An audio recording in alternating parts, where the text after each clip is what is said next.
How you doing, guys? This topic's going to be over the FTC is now investigating Apple over supposedly anti-competitive practices. This time it's over. They won't allow third-party subscription music services to advertise. They could actually get a cheaper rate by going to their website and signing up for a subscription, vice signing up for the subscription through the iTunes store. Obviously, the company would get have to pay 30% less because that's what Apple charges for subscription and applications and so on. Now, I think they have changed their policy a little bit with subscription services now that now they will initially charge 30% for a year, and then I think they take the subscription charge down to 15%, I believe, off the top of my head.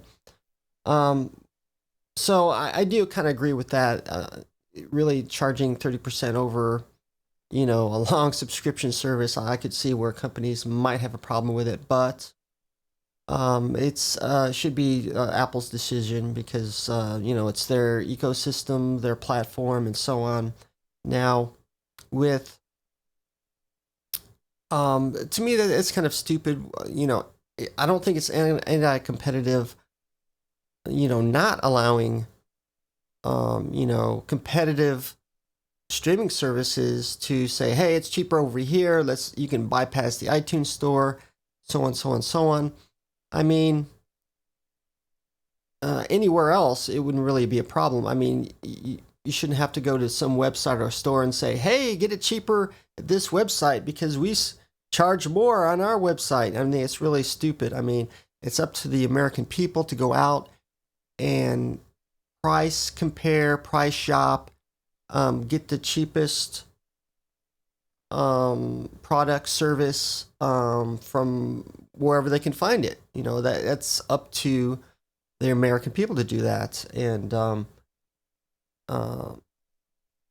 not forcing companies to advertise where it's cheaper somewhere else. I mean, that's bad business for many companies to do this. So I don't see why it applies necessarily to Apple. I mean, they built up their ecosystem, their concept of the App Store, streaming music, and so on. And now that it's got super popular, now people are complaining because, they took all the risks, built up their ecosystem, iTunes Store, and whole platform, and then simply have somebody come on and say, hey, it's unfair, it's anti-competitive, and so on. I don't think so in this case. I mean, now some companies do make it into a positive. I'll give an example. Progressive Auto Insurance, they even advertise competitors' rates, even if it's cheaper. Of course, that's their spiel advertisement thing. Works for them. It doesn't necessarily work for everybody, every company. So those are my thoughts on this recent FTC investigation.